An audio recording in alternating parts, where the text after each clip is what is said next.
Noni Belanda.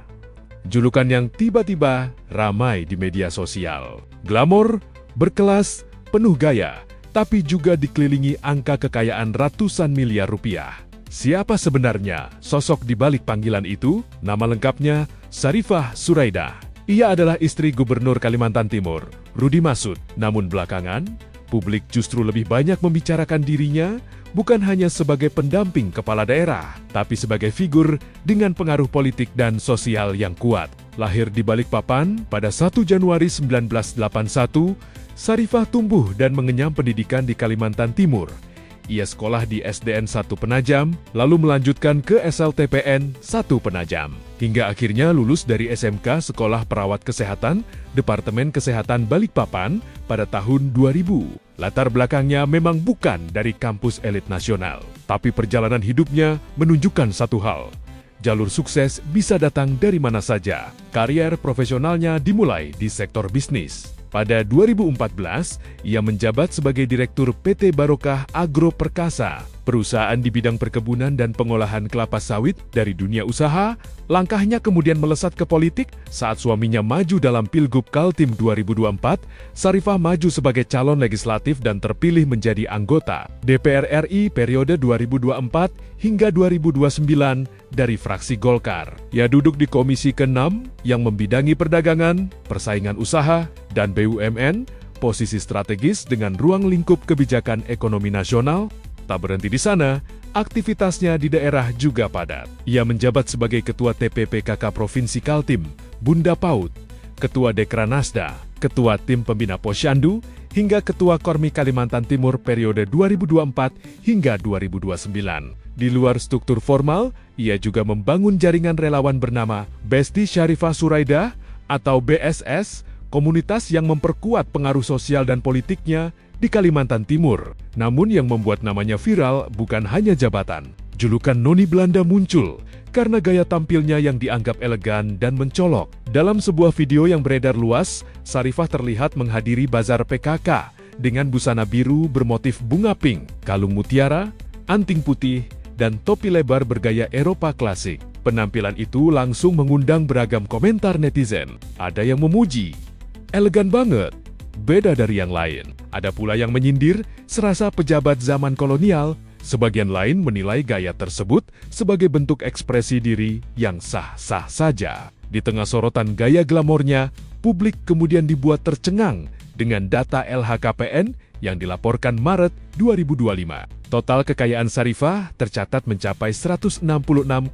miliar rupiah. Rinciannya meliputi tanah dan bangunan senilai 26,5 miliar rupiah, kas dan setara kas 28 miliar rupiah, kendaraan sekitar 250 juta rupiah, serta harta bergerak lainnya yang nilainya mencapai 224 miliar rupiah. Namun dalam laporan yang sama, tercatat pula utang sebesar 112,6 miliar rupiah. Angka-angka ini memicu diskusi panjang di media sosial. Sebagian warganet menilai wajar karena berasal dari latar belakang bisnis. Sebagian lain mempertanyakan detail komposisi hartanya. Dan sorotan publik semakin tajam ketika muncul kabar pengadaan mobil dinas untuk Gubernur Kaltim senilai 8,5 miliar rupiah. Unit yang diajukan adalah Range Rover 3.0 LWB, autobiografi PHEVP 460i, kendaraan premium yang harganya langsung memicu perdebatan. Kenapa mobil? Ya. Pertama mobil, ya kepada teman-temanku semuanya, kita sedang berpuasa, tolong tidak terlalu banyak gibahnya. Nanti dosanya berlipat ganda, ya kan. Berkaitan dengan mobil, sampai hari ini Pemprov Kaltim belum menyediakan kami mobil untuk di Kalimantan Timur. Jadi tidak ada mobilnya. Mobil yang ada hari ini adalah mobil pribadi kami pergunakan. Mobil kami tadi sayang tidak tampilkan di sini, hancur semuanya. Tapi nggak ada masalah, ini untuk masyarakat Kalimantan Timur. Mobil Pemprov Kaltim itu baru tersedia yang ada di Jakarta. Di Jakarta, kenapa di Jakarta? Pertama adalah untuk melaksanakan kegiatan-kegiatan menunjang kegiatan-kegiatan kepala daerah. Kalimantan Timur adalah ibu kota Nusantara. Kalimantan Timur adalah miniatur daripada Indonesia. Tamu daripada Kalimantan Timur itu bukan hanya kepala daerah se-Indonesia, tetapi juga adalah dari global. Masa iya kepala daerahnya pakai mobilnya ala kadarnya? Jangan dong. Iya kan, jaga dong marwahnya Kaltim. Ini marwahnya Kaltim, marwahnya masyarakat Kalimantan Timur. Mobilnya ada di Jakarta. Oh. Iya, mobilnya di sini nggak ada. Mobil saya mobil pribadi.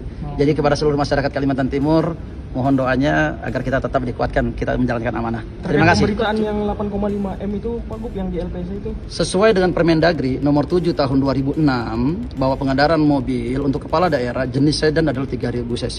Untuk jenis Jeep adalah 4200 cc. Mobil yang kamu adakan hanya yang 3000 cc. Persoalan harga, ada rupa, ada harga, ada mutu, ada kualitas, ada harganya. Kami tidak mengikuti berapa harganya, kami hanya pesan mobilnya itu saja. Sesuai dengan Permendagri. Sudah dicoba Kak Pak? Di Jakarta. Oh belum di Mobilnya ada di Jakarta. Karena memang dipakai untuk di Jakarta. Netizen ramai berkomentar. Ada yang mempertanyakan urgensi anggaran tersebut di tengah kondisi ekonomi yang menantang. Ada pula yang menilai pengadaan itu masih sesuai aturan. Namun pada 2 Maret 2026, pengajuan mobil dinas tersebut resmi dibatalkan. Menurut keterangan Kepala Diskominfo Kaltim, kendaraan itu belum pernah digunakan dan masih berada di dealer Jakarta. Saya baru dapat postingan ini Pak di salah satu media sosial. Ada mobil putih nih Pak, KT1 jenis Range Rover yang barusan lewat di Samarinda Pak. di depan kantor. Depan pasar pagi Bapak lewat. Nah, apakah benar nggak Pak ini mobilnya ada di Samarinda sekarang Pak? Coba lihatkan dulu mobil yang tadi. Sama Pak, persis. Sama.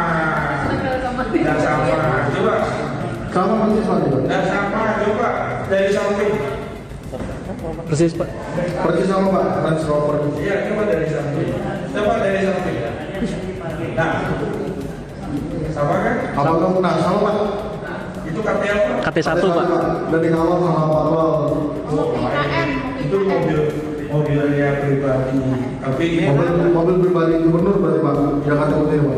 iya, itu mobil pribadi gubernur kan ada dua tuh, putih sama hitamnya. Putih sama Defender sama Defender hitam itu mobil pribadi.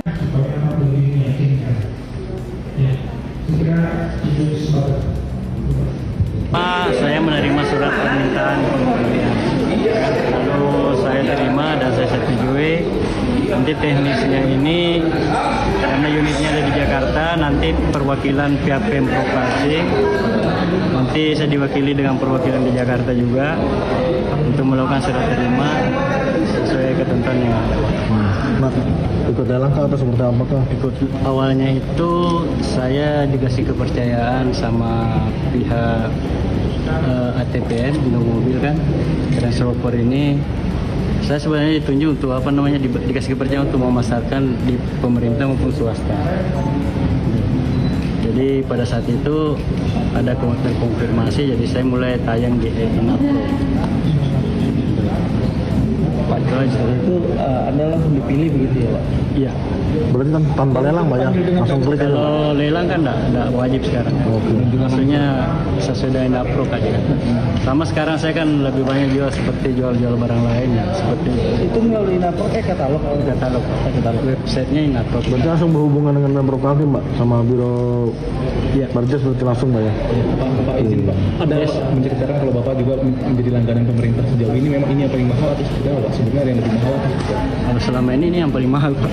Ini yang paling mahal memang ya. Se-Indonesia yang Bapak tahu? Barangkali ya.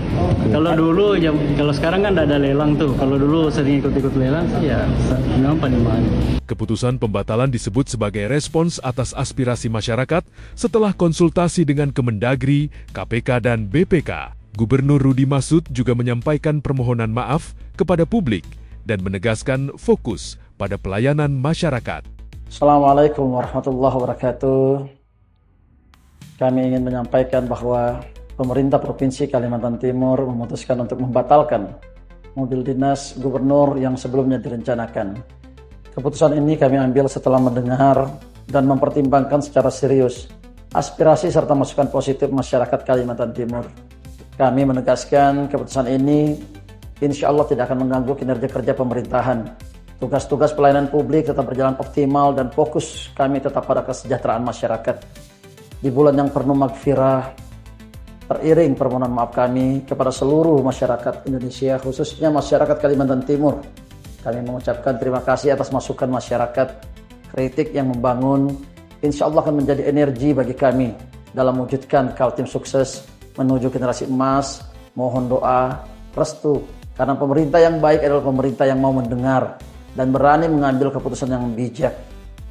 Meski pengadaan mobil itu bukan atas nama Sarifah, sorotan publik tetap ikut mengarah kepadanya. Sebab sebagai figur publik dengan kekayaan besar dan gaya hidup glamor, namanya sudah lebih dulu berada di pusat perhatian. Lalu, siapa sebenarnya Noni Belanda ini? Apakah ia sekadar simbol kemewahan?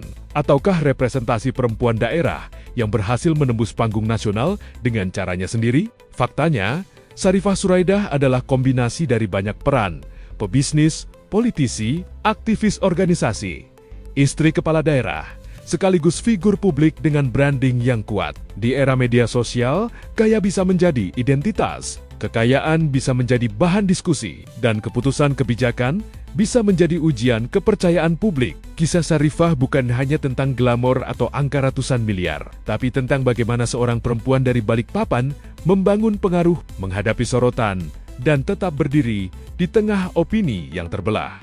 Dan satu hal yang pasti, nama Noni Belanda tampaknya belum akan berhenti jadi perbincangan dalam waktu dekat.